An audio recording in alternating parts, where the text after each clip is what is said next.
Hey lovelies, it's Lisa here and it is day 18. Are we having fun yet with our Tower month? I I think we kind of are. Um, you know, it's making me wonder. This is such a Lisa kind of idea. But it's making me kind of have this yearning to like take a couple years and spend a month on each of the major arcana with doing daily videos. I mean, that's fucking insane, and my head would explode. Your heads would explode even more readily. But I've been toying, like the Towers is a very special card because it's scary, right? Um, Melanie Lucia was saying that this is her death year, and hi Mel, if you're watching. Um, and so she's been, I mean, it's also been a year where she's really been exploring some very deep terrain and what it means to breathe in and breathe out.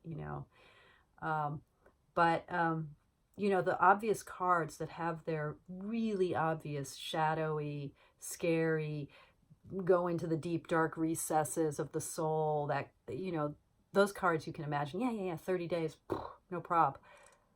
But, would a card like, I don't know, the wheel, fortune, would that help with would a month on that be rich? Would a month on, oh, I don't know, the lovers, you know um I tend to think so, and I think it would be an amazing, anyway, I don't know, blah blah blah blah blah, I don't know. It's fun to think about these crazy projects. There's something in me that just, I love kind of committing to the project and then like pulling my way through it. That's my onesie thing, by the way. That's like very onesie of me, and that's where I get myself into trouble. But today, the Tower, day 18. So, I found myself, I just got distracted by the idea of, oh, 18, I should be looking at the moon. But I'm not. So, idea that I will not pursue. But what I will pursue, yesterday, in talking about and playing with my beloved Dame Darcy deck, I think second edition of what now people most commonly call the Mermaid deck, um, made me just, pull out my Queen Alice, which I've, done a few readings with, but mostly put away. And I mean, the images are freaking awesome. I mean, that High Priestess, I love it. I love it. The images are, I love the colors. I love her hand lettering. And, as someone who really, really loves Lewis Carroll, and I love the vintage, what's it called? The Alice in Wonderland deck. I'll try to drop some info in about it. Which I haven't ever really worked with, but I have a copy of it in the vintage and then in the re-release in the tin. Barbara Moore's New Wonderland deck. I mean, there have been some really great decks dealing with the whole Alice in Wonderland world. Oh, and of course, Baba Studios. And so, I was thinking, oh, yeah, they're really great. But I actually think Dame Darcy's, gets it, nails it in a lot of ways. That is a freaking brilliant Eight of Cups. Using the sort of looking glass world. I mean, there's a way in which she sort of gets something deep about how through the looking glass relates to the mandala of tarot. And so it's sad that I don't love this deck, because I love this deck, but I don't love this deck. And, it's like the gilding, the cards actually hurt to shuffle and hold. They're sort of sharp. They're too thick in the hands. I'm not wild about the backs either. But mostly it's just, they're unpleasant to, I find them unpleasant to hold and work with. Now, maybe if I push through that, I'm trying to slow down a little bit.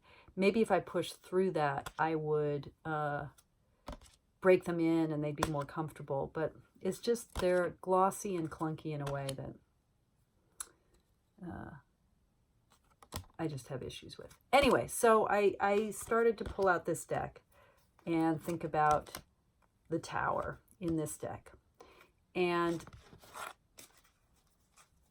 it's super smart. It's Humpty Dumpty.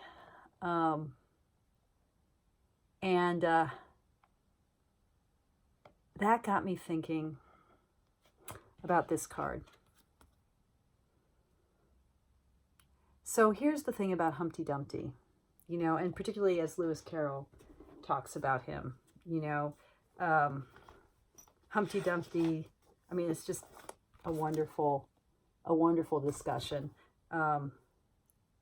You know, the nursery rhyme, which Alice recites to herself, she instantly recognizes that she has come across Humpty Dumpty sitting on a wall. Humpty Dumpty sat on a wall. Humpty Dumpty had a great fall. All the king's horses and all the king's men couldn't put Humpty Dumpty in his place again. And then she says, that line is much too long for the poetry. So, like, you know, completely self-referential, as so much of, like, The Looking Glass, and through the Looking Glass and in Alice in Wonderland is. But, you know, the thing about Humpty Dumpty is he's prideful, right? And he's just illustrating pride goeth before a fall. He's like, you know, the king's men in the Lewis Carroll, he's like, the king has promised me. He's promised me. And Alice said, what, that he'd send in all of his men? And he's like, how did you know? You've been listening in at doors. How did you know that the king had promised me that? And Humpty Dumpty is very disdainful. He won't really look directly at Alice. He is offended that she thinks that his cravat, his tie, is a belt. He's just, you know, he's stuck on himself and thinks that, you know, nothing could possibly go wrong. He says, Al says, don't you think you'd be safer down on the ground? That wall is so very narrow. And Humpty Dumpty says, of course I don't think so. Why, if I ever did fall off, which there is no chance of, but if I did, and that's when he is, you know, counting on being rescued by the king's horses and king's men. So, you know, I mean, it's a little parable about our assumptions that we're safe and secure. But again, you know, I just can't help but think of this card, because here's the thing, you know, sort of this egg-like shape with arms and legs. Here's the thing. You know, in the tower, as we're falling head first. You know, we're falling with our arms and our hands where our feet and our legs should be. And in fact, that's what the fall mostly looks like, this tumbling of what should be high down low, and what should be low is now elevated on high. This is a card that, like the Hanged Man, is about inversion, about being flipped over. And Humpty Dumpty reminds me, you know, the ways in which the question of perspective affects that kind of disaster, right? You know, who's to say that we're right side up or upside down? How do we know what the right direction is? With Humpty Dumpty, you know, he thinks he knows. He thinks he knows everything. He thinks he knows what will happen. He's a cautionary tale about a certain kind of certainty, But what if the tower is teaching us that there may be ways in which being turned head over heels is precisely what we need to have happen in order to right our misguided notions of ourself and of our world. And I've often thought that the roundness of the pentacles is something we should pay attention to. The pentacles are the one suit, right?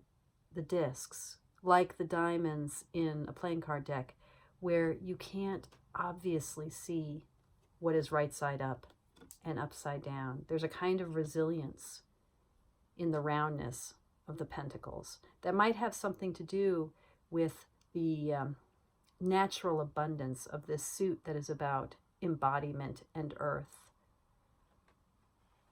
What if the tower were teaching us the resilience that comes from the willingness to be head over heels, the willingness to see how what we thought was high could just as equally be low, and what we thought was low could equally be high. In that respect, the tower might be teaching us something like the wheel, something about how what comes up must also go down, about how what comes around goes around, what goes around comes around, about how we need to be ready for these revolutions in our life. We need to be ready for these twists and turns in our perspective. Now that's really abstract, but to make it more real, today my manager at work was quoting, she was talking about all of us chaplains and how we've all taken really kind of circuitous paths to get to this career. For me, that's really true, nearly a quarter of a century doing something very different, doing my spiritual work and my contemplative care on the side. And now what's on the side is the main dish. Anyway, what my manager was saying is she was quoting someone who said, God's working in your life when your feet don't end up where you think they should be. God's working in your life when your feet don't end up where you think they should be. And there's something about the tower with its radical example of our feet not ending up where we think they should be. Those revolutions of perspective that might really be grace, right? So today the tower for me is all about grace. Thank you guys, as always, for joining me, and thank you for your practice.